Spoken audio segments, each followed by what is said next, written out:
Да не ви се верува. После сите оние изјави на грчките и бугарските европратеници, во кои не направија парам парче, не извредија све живо и диво, се што ни е мило, после гласање во која Европската унија јавно ви кажува дека застанува на страна на вашиот државен и национален непријател, вие како лидер на опозиција излегувате на јавна сцена и мавате по собствената влада. Ај што не дадоа тронка поддршка. Туку додека се лобираше за јазикот и идентитетот, тие кукавички излегоа со некаков си предлог за неутралност.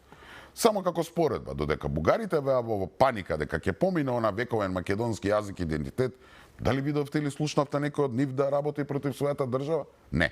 Сите се обединија против нас. За разлика од кај нив, овие што ставија подпис на капитулациите наречени Преспа и договор за добрососедство, не само што не помага, туку и ровареа против.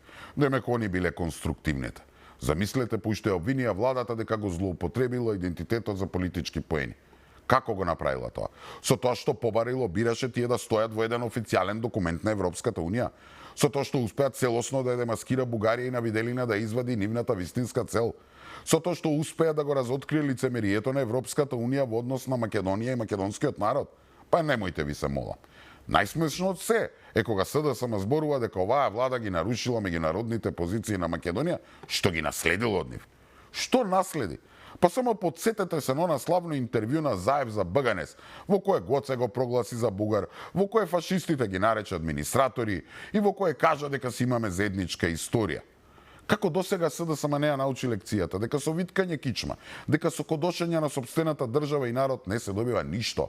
Странците ќе ве гледаат како обична крпа со која можат да го бришат подот, а народот ќе ве гледа како предавници, која распродадовте државата само за тие пусти златни визии за Дубај.